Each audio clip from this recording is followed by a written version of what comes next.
que Jesus quer de você? É o tema da mensagem. E a gente tem vivido dias assim de muitas buscas por respostas, né? E sempre que a gente lidar com situações que fogem, parece que fogem ao nosso controle, fogem ao nosso entendimento humano, a gente fica com alguns questionamentos e a gente vai em busca de respostas. O que Jesus quer com isso? O que Deus quer com isso? O que Deus quer me falar comigo nessa história? O que Deus quer me direcionar? Nessa noite, então, eu desejo que você saia daqui com uma resposta no teu coração. O que Jesus quer de você? Amém? O que Jesus quer de mim? Se você tiver que fazer uma pergunta, faça essa pergunta nessa noite. O que Jesus quer de mim? Quando a gente estuda toda a Bíblia, do começo ao fim, a gente vai ver que Jesus ele é o plano da redenção de Deus. E é muito importante a gente ter essa consciência. Quem é Jesus? Quem é Deus? Quem é o Espírito Santo? Jesus é o plano de redenção. A vinda de Cristo na terra, ela foi exclusivamente para cumprir um plano que Deus estabeleceu, porque Jesus estava com Deus na eternidade. A Bíblia diz, quando vai fazer o homem, ele diz, façamos um homem. É um indício de que Deus não estava só, Deus ali estava em três pessoas: Deus Pai, Deus Filho, Deus Espírito. Então Jesus é Deus. Ele resolve ser encarnado em um corpo para vir cumprir um plano, uma missão que Ele mesmo estabeleceu de redenção do ser humano, de salvação do homem, salvação da família. E isso foi determinado antes da criação do mundo, porque Deus não foi pego de surpresa na queda de Adão. Deus já criou todas as coisas e tudo está no seu controle. Então antes da criação, Deus já era e Deus continua sendo. Então Cristo veio à terra em forma de homem e Ele veio com alguns ofícios de realizar, de corresponder à sua missão na terra, a um chamado original de Deus para cada um de nós. Cristo, Ele veio para nos dar a oportunidade de exercer um chamado em Deus. Ele veio para confirmar o meu coração de que nós somos não só criação, mas nós somos filho, nós somos alguém que Deus deseja levantar na geração para cumprir o seu querer. Então Deus não precisa de nós, mas Deus conta conosco na nossa geração. Quais os ofícios que Jesus veio cumprir? Primeira coisa, Jesus veio cumprir o ofício do rei. Ele é rei, o trono não está vazio, o trono está ocupado. A cruz está vazia, mas o trono está ocupado. Jesus veio para estabelecer um reino, o reino de Deus na terra, um reino diferente do reino do mundo. E Ele vai voltar para governar sobre esse reino para todo sempre. Ele veio estabelecer o ofício de profeta, porque Jesus ele veio para declarar céus sobre a terra. Ele é o ponto de ligação do céu com a terra. Então em Jesus a gente se liga aos céus, a gente tem acesso livre. E ele também veio estabelecer o ofício de sacerdócio, porque ele estabelece o sacerdócio sobre as famílias, sobre todas as pessoas. Todos somos sacerdotes. Todos devemos exercer o ofício de sacerdócio, homens e mulheres, empoderados por Jesus para governar. Você foi chamado por Deus para governar em Cristo Jesus sobre o mundo, sobre as circunstâncias. Você está comigo? O Antigo Testamento mostra Jesus cumprindo-se. Ele está lá na revelação dos profetas. Cada palavra, cada circunstância, você vai ver Jesus em tudo, desde o princípio até o final, porque Ele é a grande revelação de Deus. E quando a gente lê a Bíblia, o último livro do Antigo Testamento, Malaquias, ele encerra com um tom de frustração e dor. O povo, por quê? Porque o povo não conseguia obedecer a Deus. E cada dia mais o povo se afastava do que Deus esperava deles, porque Deus espera algo de mim e de você. O título dessa mensagem é: o que Jesus quer de você? Porque Ele espera algo de você, Ele espera algo de mim. Deus esperava algo do seu povo, mas o povo não conseguia obedecer. E termina-se o Antigo Testamento com o profeta Malaquias em um tom de dor e frustração. A mensagem dele no último capítulo é: desde o tempo dos meus antepassados, Malaquias dizendo para o povo: vocês se desviaram dos meus decretos, assim diz o Senhor, e não conseguem me obedecer. Aí vem a mensagem: voltem para mim e eu voltarei para vocês, diz o Senhor dos Exércitos. Mas vocês perguntam: como voltaremos? Essa pergunta ecoa na alma do ser humano até hoje. Como nós podemos agradar a Deus? Como nós podemos ter acesso a Deus? O que Deus quer de nós? O que Jesus quer de mim? Essa pergunta está lá no fundo da nossa alma. Para todos os momentos da nossa vida, para todos os dias da nossa vida, em qualquer circunstância, existe uma pergunta que surge dentro de mim, de você, constantemente. E que a gente só vai encontrar respostas aqui na palavra de Deus. A gente vai encontrar na palavra de Deus, do começo até o fim, Jesus, a resposta de Deus para mim e para você. Diga assim: Jesus é a resposta de Deus que eu preciso. Então entender os ofícios de Cristo é uma chave para ativar um novo nível de conexão e de vivência na terra para nossas vidas. Entender quem é Jesus é uma chave para a gente prosperar naquilo que a gente faz, naquilo que a gente deseja, que a gente planeja como vida, como família. Então uma coisa que a gente não pode é se equivocar na pessoa de Jesus. Quem é Jesus? Você não pode pensar diferente.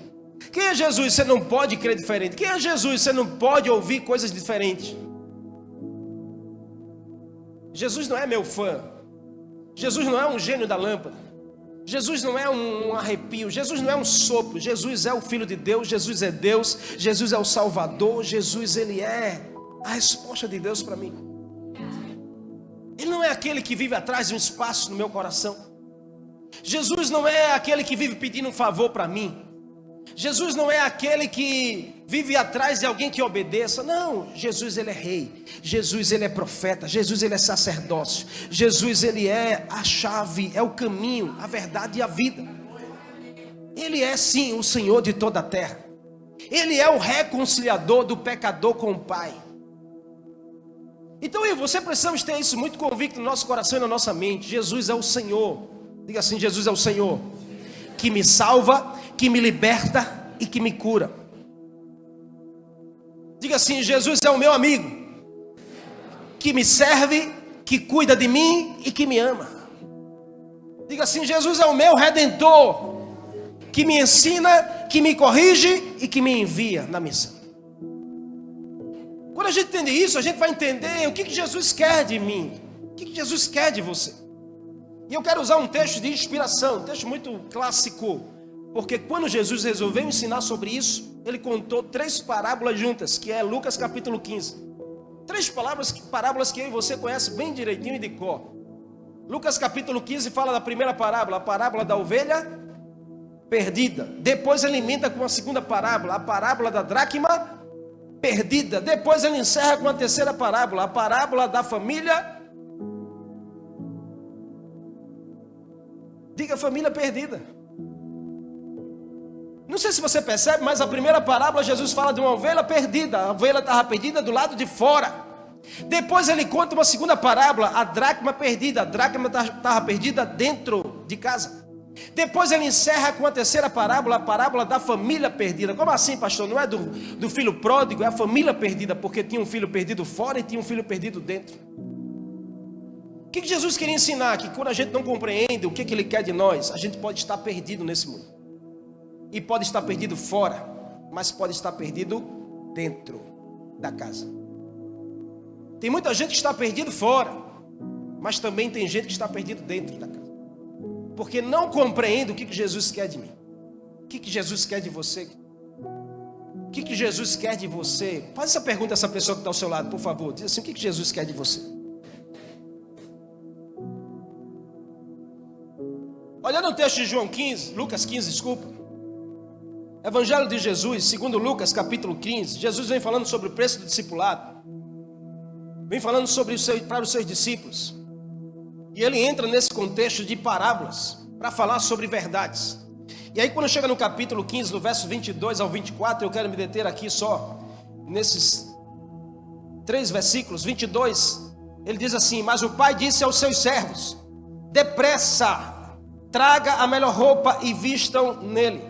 Coloquem um anel em seu dedo e calçados em seus pés. Tragam um novilho gordo e matem-no. Vamos fazer uma festa e se alegrar todos juntos, pois esse meu filho estava morto e voltou à vida, estava perdido lá fora e foi achado. E começaram a festa pelo seu regresso. Que o Espírito Santo nos auxilie no perfeito entendimento da sua mensagem, que ele flua nos nossos corações nessa noite, conforme o teu querer e a sua vontade. Amém? E amém. Quais as lições que a gente precisa ter para termos a resposta do que Jesus quer de nós? Primeira coisa, o que Jesus quer de você, querido? Olhando para esse contexto, porque Jesus estava falando aqui para os seus discípulos o que é que ele queria, o que é que ele veio fazer com o ser humano. Quando ele conta a parábola dos perdidos, ele está falando o que é que ele veio fazer, o que é que ele quer de cada um dos seus discípulos, o que é que ele quer de cada um ser humano, de cada uma família. A primeira coisa que a gente precisa ter a consciência, o que Jesus quer de mim, o que Jesus quer de você? Primeiro ponto é colocar você na posição de filho. O que Jesus quer de você? Colocar você na posição de filho. Isso é uma restituição. Isso é uma restituição de Deus para mim e para a sua vida. Para todo ser humano, para toda a humanidade. Deus, ele resolve restituir a humanidade em Cristo Jesus. E qual é a restituição? A primeira delas é colocar em posição de filho. Olhando para esse texto, no verso 22, na parte A Bíblia diz que o pai disse aos seus servos: depressa, tragam a melhor roupa e vistam nele. Melhor roupa, no hebraico é protos, que significa honra, primeira posição, influência. Eu não sei se você sabe, mas o tipo de roupa designa o tipo de posição que alguém tem. Como assim, pastor? A gente é julgado pela roupa? Não, a gente não é julgado pela roupa, mas a roupa fala muito sobre nós. A roupa fala muito sobre a família, sobre a posição que cada um tem na casa. Principalmente no contexto de Jesus, a gente precisa entender que no tempo de Jesus não era feito o nosso tempo. Hoje a gente tem roupas assim, umas mais acochadas, outras mais folgadas, tem jaqueta, tem calçado bonito, tem roupa da Zara, tem roupa da C&A, tem roupa do Mercado de São José, tem roupa em todo lugar. Mas no tempo de Jesus era só pano, era só manto, era aquelas vestes, não tinha calçada assim, era sandália. Então o contexto que Jesus está mostrando aqui para aqueles que estão ouvindo, é que Deus, ele quer te dar a posição de filho. Jesus estava dizendo aos ouvintes: Deus quer restituir a sua vida. Eu vim aqui para restituir você na sua posição de honra, de filho. Aquele que não tinha nada, perdeu a sua honra, a dignidade, estava vivendo aquém dos planos de Deus. Era aquele menino que tinha se perdido. Agora estava sendo restituído ao voltar para os braços do seu pai. O pai tem pressa em te restituir a posição de filho. Que o texto diz que o pai disse assim: depressa, porque o pai tem pressa. O pai tem pressa em restituir você na posição de filho. Escute o que eu estou dizendo. Deus tem pressa em levantar você como alguém bem resolvido, que é filho, é filha. Você tem um pai celestial que ele é capaz de sanar toda a tua carência de um pai biológico. Você só continua carente se quiser. Você só continua ferido com seu pai se quiser, com a sua mãe, ou com o seu irmão biológico, ou com a sua família se quiser, porque o seu pai espiritual, ele tem o remédio necessário para curar você e colocar você em posição de filho bem resolvido na casa. O que Jesus quer de você? Colocar você na posição de filho. Não esqueça disso, porque se você se questionar o que Jesus quer comigo, o que Jesus quer de mim, a primeira coisa, ele quer fazer você ser filho. Ele quer fazer você ser filha. Deus se fez para viver como filho. Deus não te fez para viver de qualquer jeito. Mas infelizmente tem pessoas que não compreendem, estão vivendo de qualquer forma. Dentro da casa do pai, mas vive de qualquer jeito. Talvez você conheça alguém assim, ou seu vizinho, ou um primo, ou seu irmão, ou até você mesmo. Está dentro da casa do pai, mas quer viver de qualquer jeito. Quer fazer como você quer. Sabe, não respeita, não honra, não obedece, quer fazer como você quer, chega a hora que quer, sai a hora que quer, bota as coisas que você quer, faz do jeito que você quer. Talvez você não está vivendo da forma que deveria como filho. E esse é um plano de Deus desde a criação. Quando a gente vê Deus criando Adão, Deus criou um filho. Deus não criou uma criatura, Deus criou um filho. Adão era filho. A gente vai ver isso em Lucas capítulo 3. Quando se fala da genealogia de Jesus, Adão está lá. O texto vai dizer: filho de Enós, filho de Sete, filho de Adão, filho de Deus. Adão era filho. Adão nunca foi só uma criatura, porque o desejo de Deus era criar filhos. Deus nunca deixou de ser pai. Deus nunca deixou de ser pai, só porque o homem decidiu não viver mais como filho. Adão ali estava decidindo talvez querer fazer do jeito dele. E aí, mas Deus não deixou de ser pai. Diga assim: Deus não deixa de ser pai porque alguém não quer ser filho. Como assim, pastor? Quando Adão pecou, o texto em Gênesis capítulo 3, verso 21 diz que Deus foi lá e fez uma roupa. Diga assim: roupa. Diga roupa de filho para Adão. Matou um cordeiro da pele do animal, Deus cobriu a nudez de Adão. Deus fez uma roupa. Esse pai aqui do texto, o pai disse: depressa, peguem a melhor roupa para vestir o meu filho. Deus faz assim com você. A melhor roupa Deus tem para dar a você, para vestir você e transformar a sua história. Você precisa se posicionar como um filho, uma filha amada do seu pai. Existem pessoas que estão vivendo estranhos, que não parecem filhos, sim ou não? Tem muita gente vivendo estranho dentro da casa do seu pai. Pasme, viu? Tem muita gente vivendo estranho dentro da casa do seu pai, da igreja. Porque eu quero falar no contexto biológico, mas também espiritual nessa noite. Tem muita gente que vem à igreja, mas não se sente filho. Ou está na igreja, mas quer fazer do seu jeito. Vive e parece que está vivendo estranho. Mas Deus, Ele continua sendo pai. Ele quer você como filho.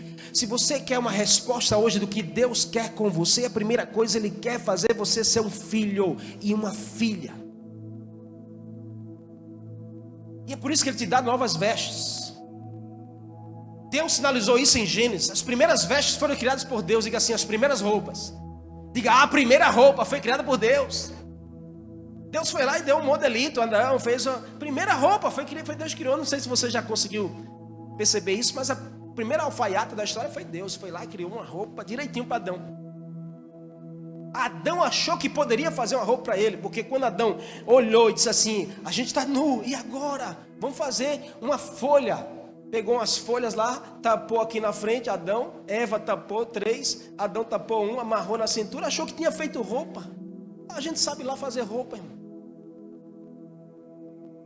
Aí Deus veio para ensinar, dizendo: não é assim, Adão. Eu tenho novas vestes para você. Deus vai lá, mata o cordeiro, faz a roupa. A primeira roupa foi Deus que criou, e dando referência. Deus dá um padrão, querido, para mim e para você. Na Bíblia, as vestes muitas vezes têm um significado simbólico e representa a situação em que a pessoa está. Quando você vai olhar a Bíblia toda, você vai ver que em alguns contextos, principalmente no Antigo Testamento, que as vestes falavam muito sobre a condição. Porque se você está feliz, as roupas são bonitas, representam alegria, representam celebração. Mas se os homens estavam tristes, as roupas eram de luto e de vergonha, roupas feias. Para você ter uma ideia, alguns profetas, alguns homens do Antigo Testamento, quando eles estavam em lamento, em tristeza, eles rasgavam as suas roupas e se vestiam em pano de saco. Pano de saco era esse tipo, essa estopa. Eles faziam roupa que não tem beleza nenhuma, simbolizando um tempo de tristeza. Porque as roupas falam muito, as vestes apontam para a nossa realidade. Você está comigo? Faz sentido para você, não? Hoje, infelizmente, o mundo está aí. Uma depravação total quando se fala de veste. Mas a gente não pode culpar as pessoas. Porque a gente precisa apresentar um pai que tem novas vestes para essas pessoas. O que Deus quer para você? A palavra foi: rápido, tragam uma roupa. Escute, porque numa tradução, não sei se você tem essa tradução na mão aqui, mas em uma tradução da Bíblia diz assim: tragam uma roupa decente para o meu filho. A maioria das traduções não diz isso, só diz: tragam novas vestes. Mas tem uma tradução da Bíblia chamada A Mensagem, que diz que tragam roupa decente para o meu filho. A roupa precisava estar à altura da condição do filho. Eu fui pesquisar na Bíblia e encontrei um texto em Deuteronômio 22, que Deus ele diz assim, que ele não suporta ver homem vestido de mulher e mulher vestida de homem. Deus não se agrada disso. E perceba se não é um investimento do diabo para essa geração. É fazer aqui que João vista a roupa de Maria e Maria vista a roupa de João. É uma confusão na cabeça do ser humano. Esse menino chegou em casa totalmente desfigurado das suas vestes. Quando o pai olhou, disse assim: não, você não está digno essa veste de alguém que é filho, então depressa traga uma roupa decente para o meu filho. Havia nesse momento uma restituição. Restituição de quê, pastor? De dignidade e de identidade. O que Deus quer fazer na sua vida? Restituir você na sua identidade e na sua dignidade. Jesus, ele tem poder para fazer isso na minha e na sua vida. Balança essa pessoa assim com muito amor, diga assim: Jesus deseja para você restituição de tudo que o diabo desmanchou na sua identidade e na sua dignidade. Diga assim: não importa o que o mundo fez com você e para você, o que importa é o que o teu pai está pronto para fazer na sua direção. Jesus quer restituir o que o diabo roubou. Quando ele chega naquele poço de Jacó, ele encontra uma mulher samaritana, uma mulher sem dignidade e uma mulher destruída na sua identidade. O que Jesus faz? Vai lá e apresenta a mulher novas vestes. Essa história é a minha e a sua história. Que quando a gente chega até Jesus, a gente está destruído na nossa identidade, na nossa dignidade. Quantas coisas a gente não faz no mundo que desmancha a nossa dignidade. Mas Jesus está pronto para nos dar novas vestes. Vestes de força, vestes de dignidade. São roupas de filhos. Esse versículo nos convida a colocar essas vestes. Vestes novas. Amém? Vestes novas. Sabe, eu não sei como você tem andado, porque talvez a condição da tua vida se reflete nas suas vestes. E eu não quero falar de veste, porque a gente fica achando que pastor, eu não posso usar então uma saia acima do joelho, eu não posso usar uma calça mais cola. Eu não estou falando disso.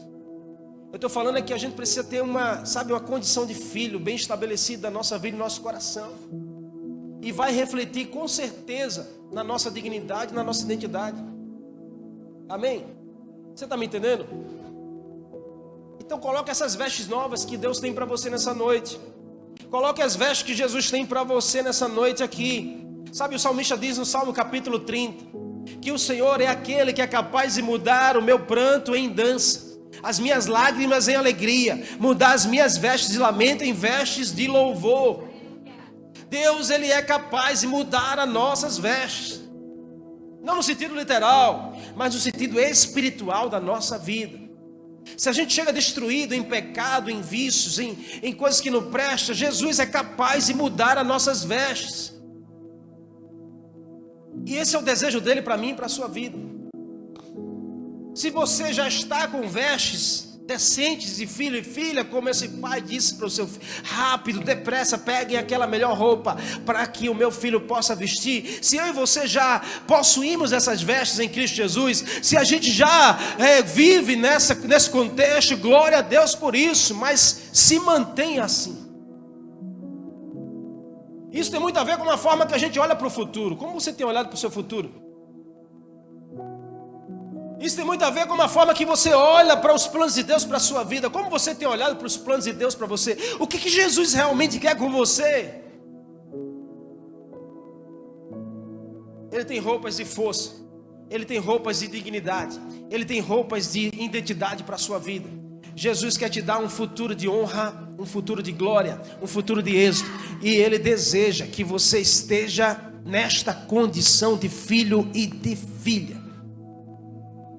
Porque ele tem uma herança para você. E só tem direito à herança quem é filho. Diga assim: só tem direito à herança quem é filho. Então diga: hoje eu quero continuar ou me tornar um filho de Deus. Amém? Você pode aplaudir a Ele por isso?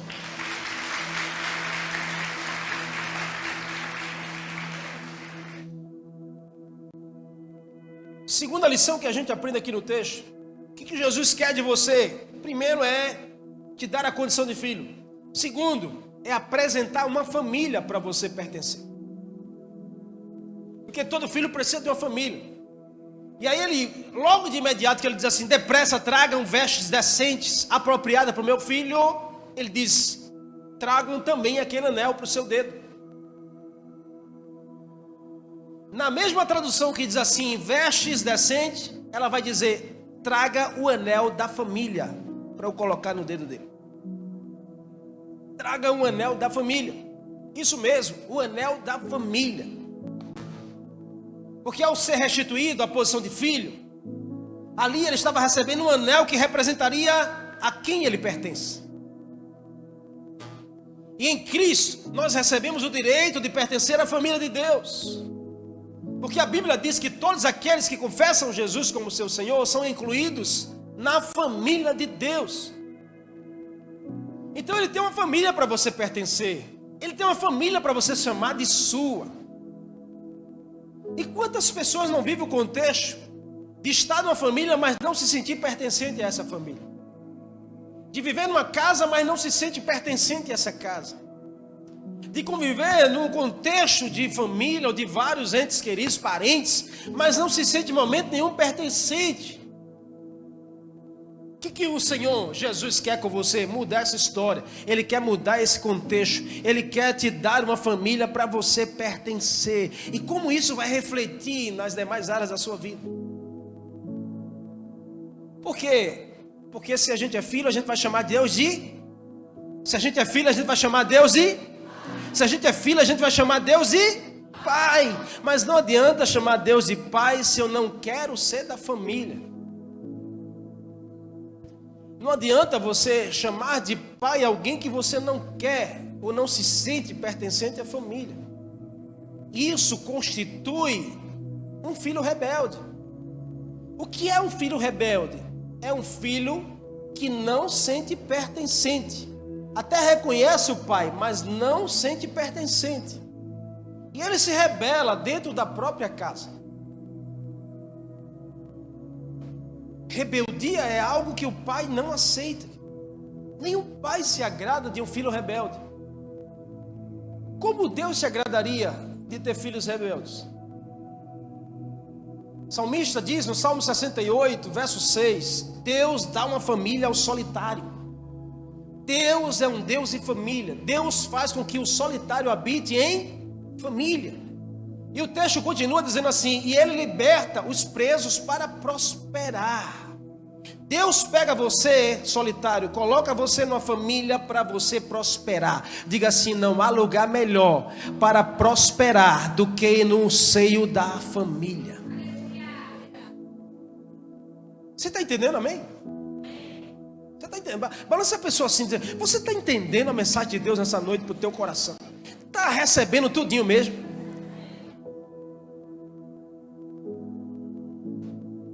Aí o texto terminou aí, pastor? Não, terminou aí não, porque ele diz assim: Deus é aquele que faz o solitário habitar em família. Ele liberta o solitário para ele prosperar em família, mas os rebeldes vivem em terra seca.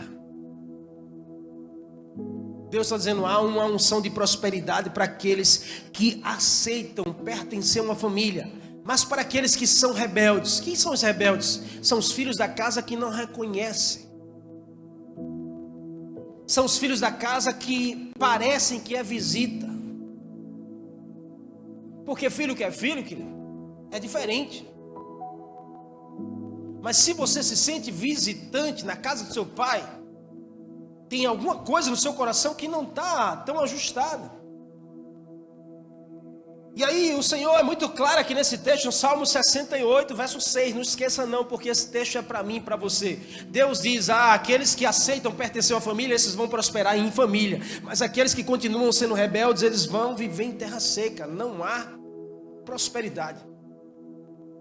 Não prospera aqui. Em nome de Jesus, diga assim, em nome de Jesus, eu repreendo toda rebeldia do meu coração e da minha mente. Porque rebeldia não vem de Deus. Rebeldia nos faz ficar inférteis. Rebeldia nos faz ficar sem dar frutos, sem prosperar. É a Bíblia que está falando isso. Eu não fico com raiva de mim, não. É a Bíblia. Existe uma bênção de pertencermos à família. Existe uma bênção de pertencermos à família. Não é pastor, o senhor não conhece a minha família. Não importa, querido, porque você também não conhece a minha. De onde eu vim? E se a gente sentar, a gente vai chorar junto. Porque eu sei talvez que a sua casa é difícil, sua família é difícil, mas se você souber da minha história, você também vai ver. Mas o Senhor me ensinou a entender que não importa a condição, o que importa é a decisão. Eu decido abençoar a minha família e eu ser próspero no seio da minha família. Pode ser a família perfeita, porque não existe família perfeita. Toda família tem alguma coisa. Isso é biológico e é espiritual também. Não existe igreja perfeita. Não adianta você, aquela igreja ali é melhor do que essa. Não adianta, irmão. Toda igreja existe alguma coisa. Amém? Você está entendendo? Umas têm umas mais, outras têm menos. Mas todas têm desafio para mim e para você a lidar com família. E a realidade é essa, nós éramos solitários, distantes da presença de Deus, mas Ele nos libertou e hoje nós não estamos mais sozinhos. Hoje nós temos uma família onde a gente pode prosperar. Olha para você, querido, do tempo que você era solitário para o tempo que você pertence à sua família, veja o quanto você já tem prosperado. Isso é bênção de Deus para quem pertence a uma família. É bênção, amém? Em nome de Jesus, Paulo vai dizer, portanto, em Efésios 2,19, portanto, vocês já não são mais estrangeiros nem forasteiros, mas concidadãos dos santos e membros da família de Deus, edificados sobre o fundamento dos apóstolos e dos profetas, tendo Jesus Cristo como a pedra angular. Membros da família de Deus. Não é sobre frequentar um lugar que... Não é sobre ouvir uma boa palavra. Eu não quero que você venha aqui porque a palavra é boa, porque o louvor é bom, porque tem um telão de LED. Não, eu quero que você venha aqui porque você deseja pertencer a uma família da fé. Porque você se sente pertencente. Não é sobre um lugar bacana, não é sobre os amigos que a gente tem naquele lugar. É sobre estarmos envolvidos num ambiente de família. É sobre nos envolvermos em um ambiente para pertencermos àquele ambiente e chamarmos de nosso. Ali é a minha casa, querida, ali é a minha família. Ali não, ali ninguém fala. Ali é a minha família. Não, aqui não. Tem erro na outra, mas aqui é a minha família, um lugar em que eu pertenço. A igreja não é um lugar para frequentar apenas. Tem muito frequentador, tem, mas Jesus quer, o que Jesus quer de mim? A resposta está aí, Ele quer que você pertença à sua família.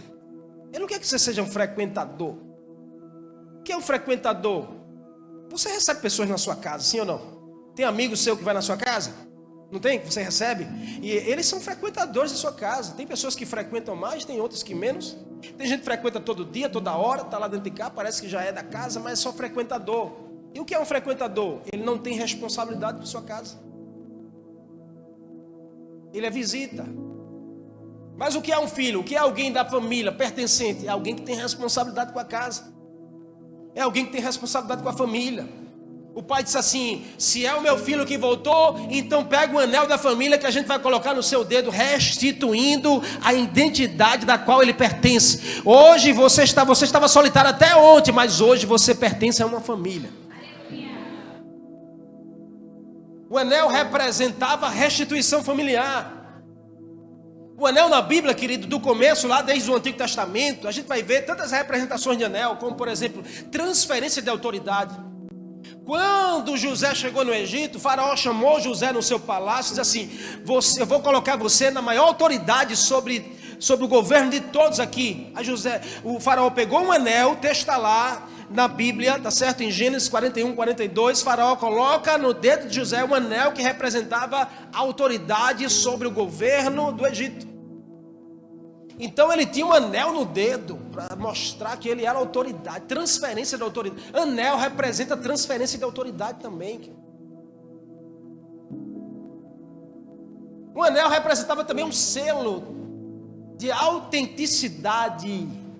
Se Deus coloca o anel no seu dedo, se Jesus se restitui você em uma família, você precisa ser autêntico, alguém que tem uma família.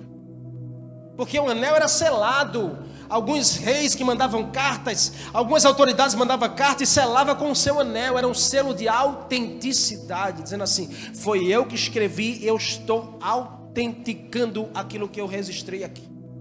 E ele selava com o seu anel.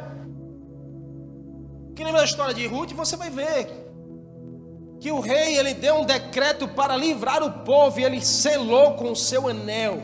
Aquilo era autenticidade.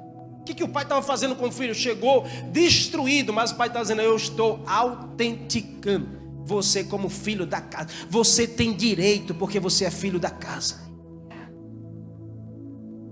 Em Cristo a gente recebe de volta essa autoridade e essa força.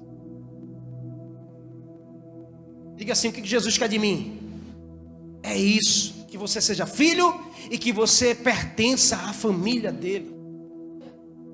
Você quer ver um texto? O endemoniado de Gadara. Jesus, quando bota o pé na cidade de Gadara, primeira coisa, o endemoniado sai dos sepulcros. O texto diz que ele morava nos sepulcros. Aquele homem não tinha família, sim ou não? Diga: tinha família, mas ele estava rejeitado, estava morando nos sepulcros. Quando Jesus se depara com aquela cena, Jesus na hora expulsa a legião que estava naquele homem. E quando Jesus expulsa a legião, o texto diz que aquele homem tomou tanta postura, sabe, ele se organizou, teve consciência que as pessoas não estavam mais conhecendo ele. É assim que Jesus faz na minha e na sua vida. Quando você chega na família, ele restitui você em tudo. Em tudo. Aí o homem disse a Jesus: deixa eu te seguir, Jesus, eu quero ir com o Senhor. Jesus: não. Volte para a sua casa e lá você vai poder ser curado. Jesus: volte para a sua casa e fale tudo que você experimentou. Volte para a sua família. Por quê? Porque Jesus sabia que ele precisava ser autenticado pela família, de uma transformação, de uma restauração, de uma mudança. Sabe quem é que tem que perceber a sua real mudança, transformação? É a sua família.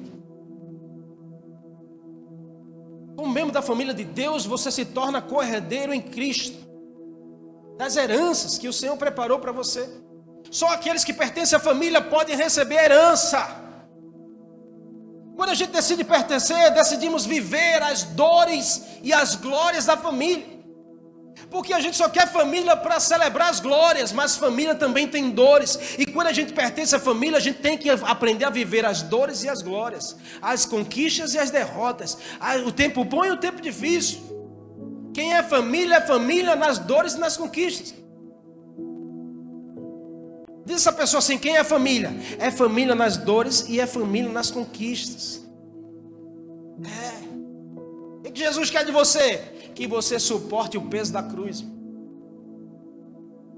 Por quê? Porque se você suportar o peso da cruz, ele vai carregar por você o peso da coroa que ele vai colocar sobre a sua cabeça. Você pode aplaudir a ele por isso, em nome de Jesus.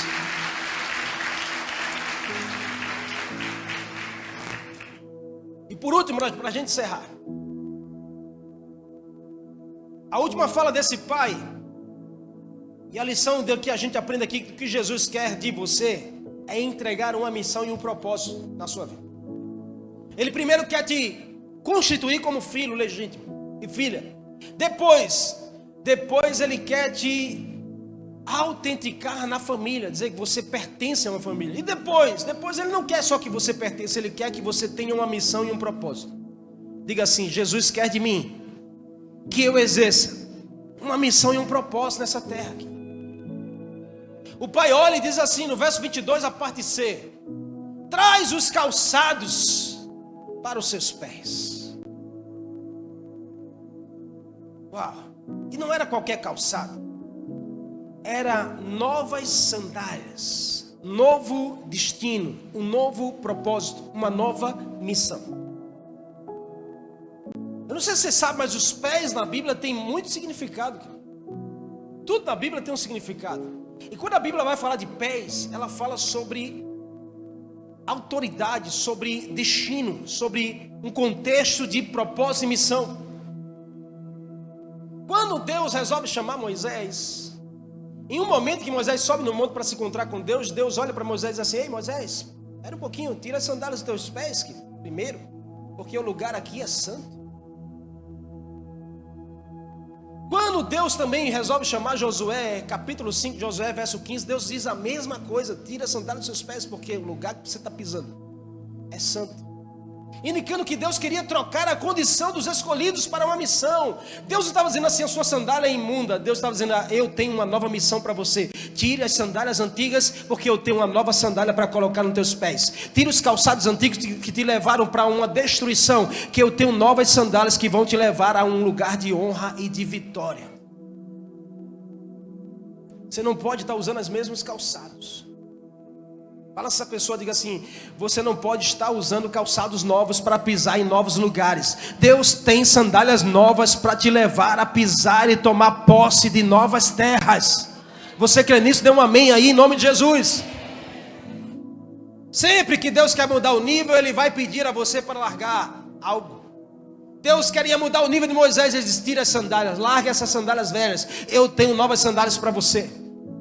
Deus queria mudar o nível de Josué. Ele diz: tira as sandálias velhas, eu tenho novas sandálias para você. Deus nessa noite está dizendo a você: eu tenho um novo nível para você. Então chega dessas sandálias velhas que te levam aos velhos lugares. Tem novas sandálias para você. O filho chegou na casa do pai descalço, que ele perdeu tudo. E quando a gente perde o rumo, perde o propósito, perde a missão, a gente perde a motivação de viver.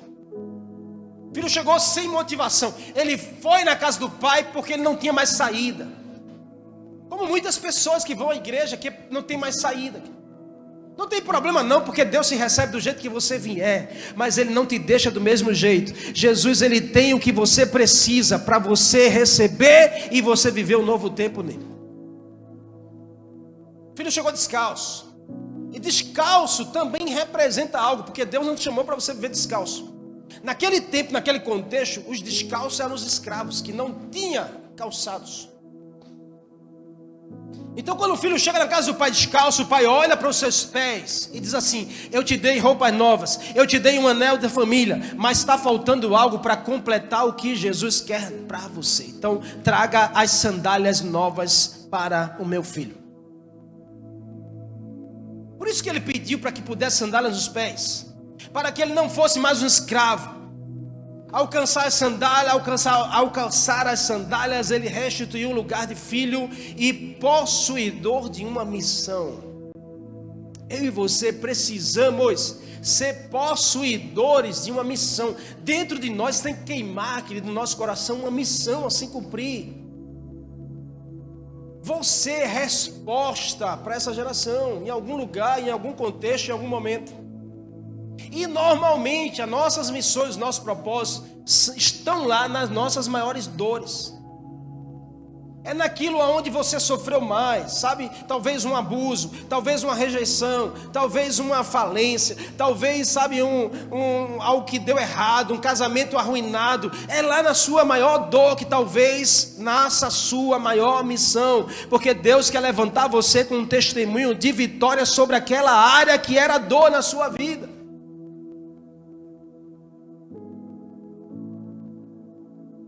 É isso que ele estava fazendo com aquele jovem. Calçados falam sobre preparação para uma nova jornada.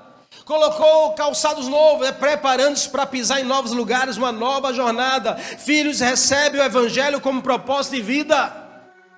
E é uma nova jornada. A igreja não é o ponto de chegada, a igreja é o ponto de partida. A cruz não é o ponto de chegada, a cruz é o ponto de partida. Você recebeu novas vestes, um novo anel, novos calçados para trilhar um novo rumo na sua vida. Afinal, a Bíblia vai dizer: quão formoso é os pés daqueles que anunciam as boas novas. O que Jesus quer de você? O que Jesus quer de você?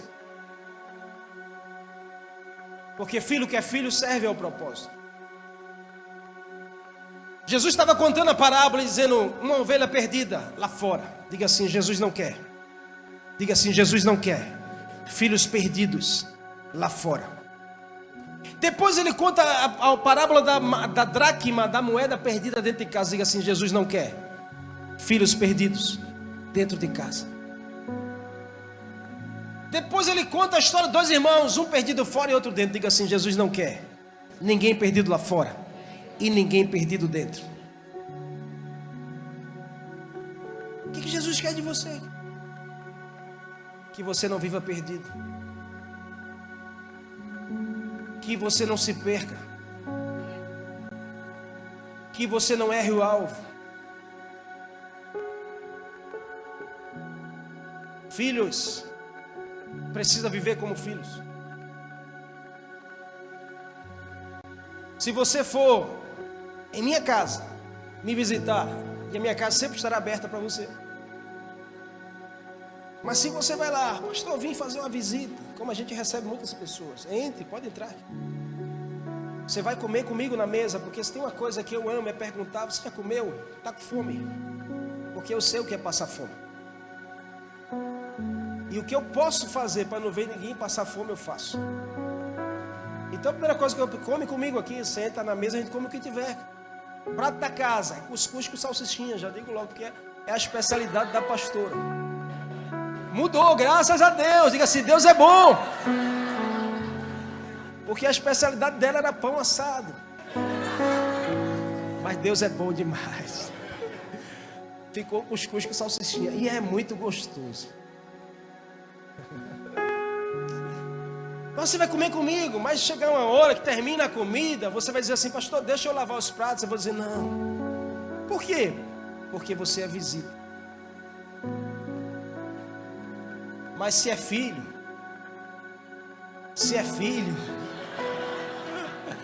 se é filho espiritual, eu vou dizer: me ajude a lavar os pratos, meu filho. Vai lavar igual, porque é da família, é da casa. Vai fazer igual. E eu não me constranjo, não. Pode varrer a casa, pode lavar os pratos, pode arrumar. A casa é sua. Amém? Eu quero terminar a mensagem dessa noite dizendo: é isso que Jesus quer de você. Não se sinta um estranho na casa do seu pai. Não se sinta alguém que não é pertencente a uma família. E não se sinta alguém perdido, seja dentro ou seja fora. Conta-se a história que numa praça de um país da Europa, esses países que são muito frios, uma certa tarde, ali havia um mendigo com o seu velho violino. Ele toda tarde sentava naquela praça e ele arranhava umas notas no violino. E ele ficava lá tocando o violino, que o violino é bom de ouvir, né? Escute aí essa. Isso. Não sabe tocar muito bem não, mas estava lá. E aí, o que ele queria? Ele é um mendigo, ele precisava que as pessoas pudessem ver aquela cena e colocar moedas, dinheiros lá no que ele precisava, porque ele sobrevivia das doações que ele recebia. Mas aquela tarde, as pessoas passavam para lá e para cá e ninguém percebia. Ninguém estava dando atenção a ele. Ele não tocava muito bem, porque o violino era meio envelhecido, estava com as cordas meio desafinadas. Isso. Gostei, faz de novo aí. Sai de uma nota para outra, desafina. Olha isso aí. Aí quando ele vê a cena, um certo homem vem na direção dele, todo arrumado, um homem bem vestido. Sabe, um homem que tinha um anel bonito no dedo, um homem com os calçados bonitos. Senta ao lado dele. O homem tira do seu bolso uma nota de valor e coloca uma oferta para ele. Ele já estava choroso, com os olhos chorosos, porque naquela tarde ele não conseguiu nada. O homem diz a ele assim: posso tocar? E ele oferece o violino dele ao homem. Aí o homem se coloca numa postura e começa a dar as melhores notas. Ele arruma lá as cordas do violino e começa a tocar. Começa a tocar numa sinfonia bem linda naquela tarde ali. Ele começa a tocar da melhor forma. Quando de repente todos começam a ouvir aquela música e todos começam a ser atraídos por aquela canção. E quando ele menos espera, havia uma multidão arrodeada, observando aquela cena, o homem tocando. E quando ele percebe, as pessoas começam a ofertar depositar valores, valores e muitos valores, muitos valores. Aquele homem fica surpreso. E ele fica espantado. E o homem para de tocar, deixa o violino e vai embora. E ele fica naquela angústia, diz assim: quem é esse que veio aqui? Quem é esse? Quem é esse? Alguém da multidão sai e diz assim: esse aí, ele é o melhor violinista do mundo. E ele fica impressionado com aquilo. Ele diz: como é que um homem pode sentar do meu lado aqui na rua, pegar o meu violino velho, desafinado e tirar a melhor nota? É que ele não sabia que aquele homem que se tornou o melhor violinista do mundo, um dia estava exatamente fazendo o que ele estava fazendo. Mas aquele homem conheceu um Jesus que pode mudar a sua história. E esse Jesus lhe deu novas vestes. Esse Jesus colocou um anel no seu dedo. E esse Jesus lhe deu novas sandálias para ele trilhar um novo rumo. E sabe o que aquele homem fez? Nada mais, nada menos do que ele serviu em amor naquilo que um dia ele precisou. Sabe o que Jesus quer de você? É que você sirva em amor naquilo que um dia você precisou. Isso é o que a gente pode fazer. Ele não te dá novas vestes, ele não te dá um novo anel, ele não te dá uma sandália nova para que você se ache, mas que para que você sirva as pessoas naquilo que ele te deu.